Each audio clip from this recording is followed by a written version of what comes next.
You guys wondered where this intro song went? I had to bring it back. Let's go! Rent got too expensive, had to leave LA. San Diego's where I'm headed, I'm mixing it up like a parfait.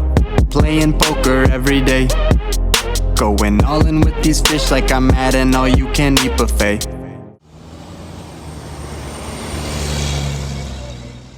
Six hours north from Arkansas to St. Louis has us hungry. St. Louis is known for their toasted ravioli, believe it or not, so you know I had to try it out. After dropping my bags off at the hotel, I head over to Ameristar. I've never played here before, but I've heard good things from Jamin Burton and Adam Rude.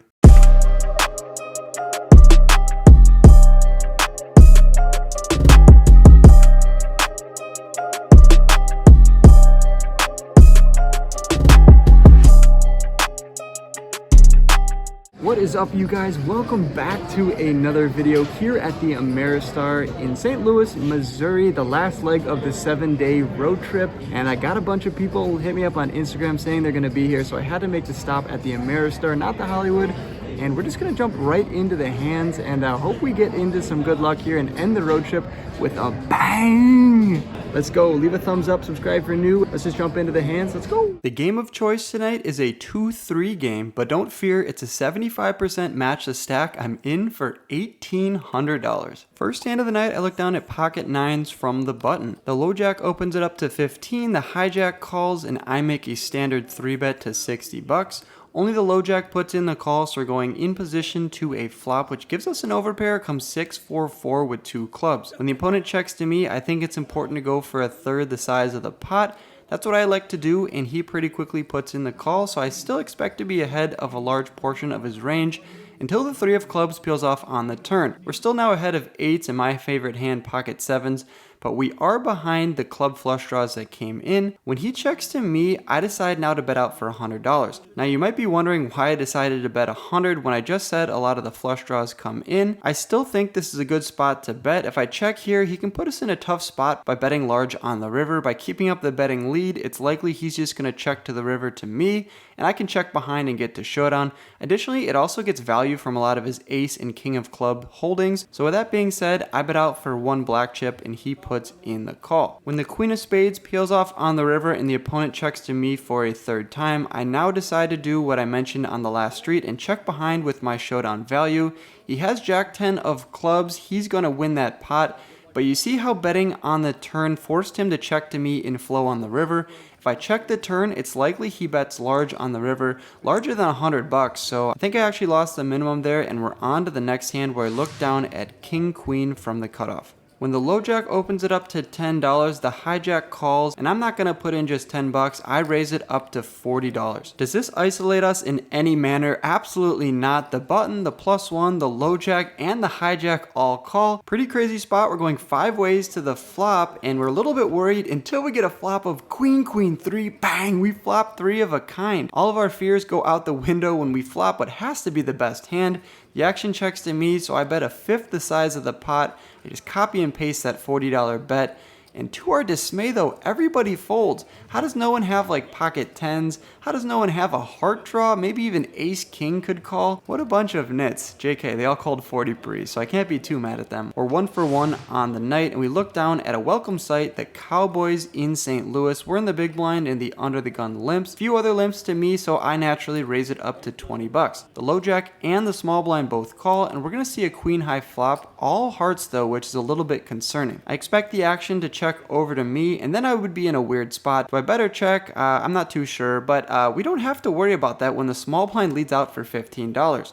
Really weird line, and it confuses me a bit, so I just toss in the 15 chips. I think raising here doesn't really accomplish too much. We block a lot of his draws, being ace king and king jack. The hands that would want to lead out on this board are low flushes and maybe some sets like 3s and jacks. So I decide just to put in the 15 bucks, and we see a disaster card on the turn when the queen of diamonds comes in. We're now even losing to hands like ace queen, so when he continues for $25, you'd expect that I would fold.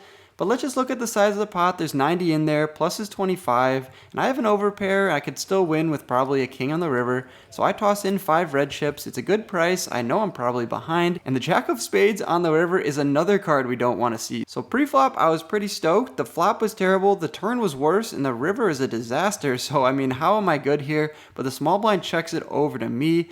I'm so relieved to get the showdown. I just snap check behind, surprised that he didn't go for a bet on the river with like a boat. He turns over 10-9 offsuit. So yeah, he leads on the flop with a 10 of hearts and an open-ended straight draw, and then continues betting on the turn when the board pairs. Either way, we're pretty stoked to take down that pot. It seemed like for sure he was gonna scoop it, but I'm not complaining in the slightest. Right, you guys, another fun one. I look down at ace queen of spades from the low jack. Few limps to me, pretty standard in a fun game here. I raise it up to 20 bucks. We're gonna get called in 2 spots and see an ace high board, which comes ace 9-7 rainbow. I'm in between 2 opponents, the late position and the hijack.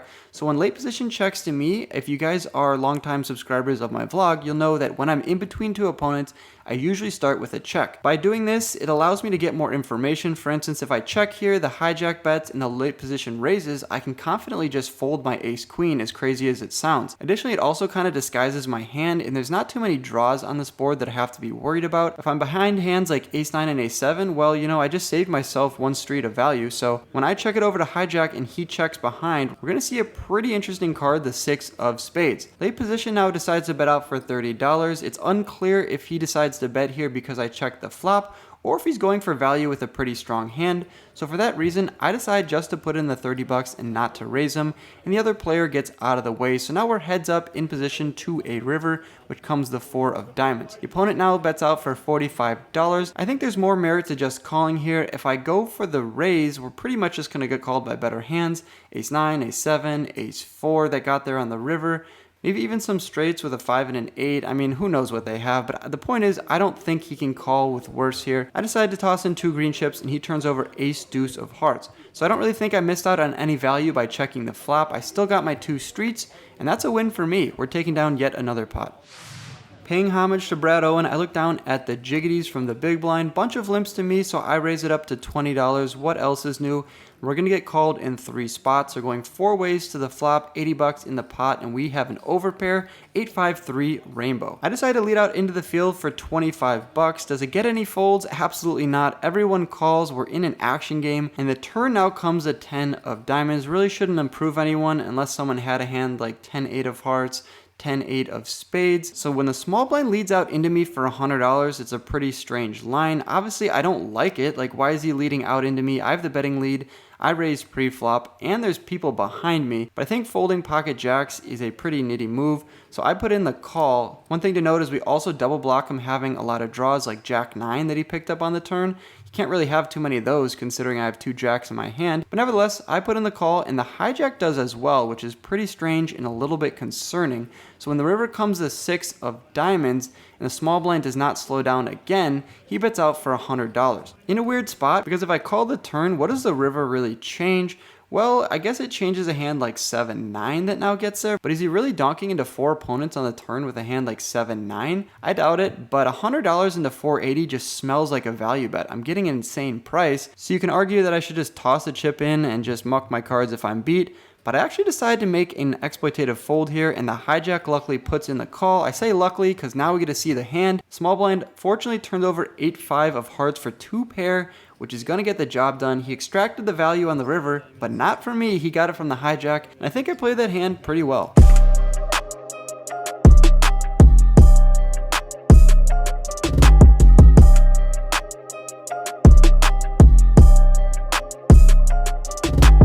When things aren't going too well in the session for you, you have to pray to the poker gods. That's what I do, and they bless me with pocket kings from late position. Naturally, I open it up to $20.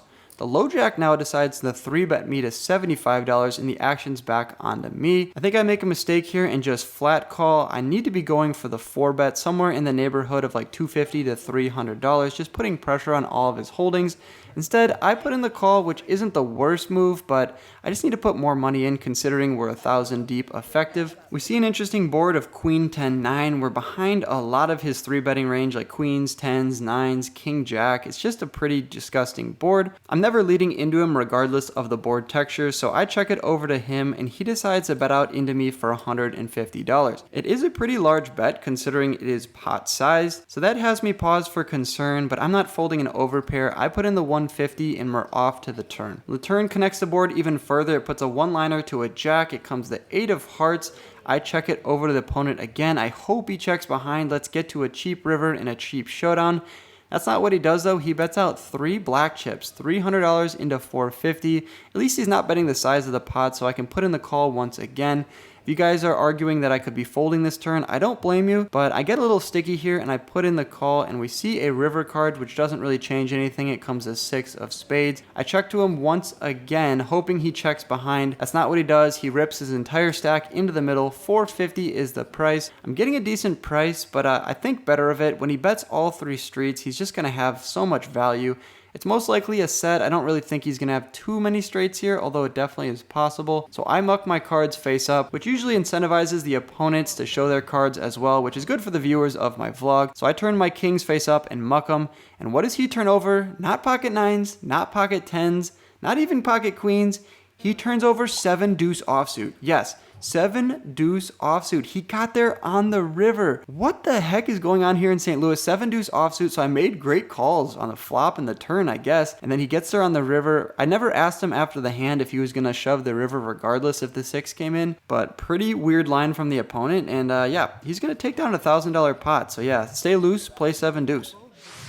Next hand, we look down at ace 10 of diamonds from the big blind. The +1 opens it up to $13. 3 callers to me, and instead of 3 betting like I probably should be doing, I just put in the call, and that brings in a flop of ace 6-6 with 1 diamond. I check it over to +1. He checks, and the action checks around, so our top pair turns into top boat when the ace of clubs peels off on the turn. I check it in flow over to the opponents again. I don't want to announce the strength of my hand. I'd rather go for the check raise than leading out into the field. Instead, the action checks around, which is a bummer, and the jack of spades peels off on the river. Small blind decides to bet out into the field for $20, and now I gotta spring the trap and raise. I make it $50, and only she puts in the call when the action comes back around to her. I turn over my cards expecting to be good. Sure enough, she mucks, and we scoop that $165 pot. So yeah, probably could have bet out on the turn, but instead I get the value on the river. No complaints from me. It's 3 in the morning. On to the next one, like that Jay-Z song. I look down at 4-5 of hearts from the button. There's a few limps to me. It's 3 in the morning. I'm going to get spicy with it, and I raise it up to $20. Only the +1 and the cutoff put in the call, so we're going to battle, take it to the streets with our 5 high, and we see an interesting flop of 7-4-3 with 1 heart. When the action checks over to me, I didn't 3-bet this hand to flop myself a pair, a backdoor heart draw, and a gutter to the straight, only to check behind on the flop, did I? Absolutely not. I bet out into the field for half pot, and both players call, so I don't really hate it because we can improve on a lot of turn cards, but the king of diamonds is not one of those cards that improves my immediate hand. However, when you think about my entire range, how much of it is comprised of 5-4 suited? A very, very small percentage, if any. This is definitely an exploitative line. I'm going to have a lot more ace-king, king-queen, king-10, king-jack. You get the point. So this king of diamonds is actually a great card for me to continue on. When you think about it like that, I should be betting big on the turn, charging the opponents for all of their draws, and just really putting them in a tough spot. So I decided to size up for $115. It actually gets the job done in this moment when both players fold. So of course, when I show up with a pair of 4s in this line, I have to show the table my bluff. Pretty stoked to get that one through, and the table is a little bit shocked.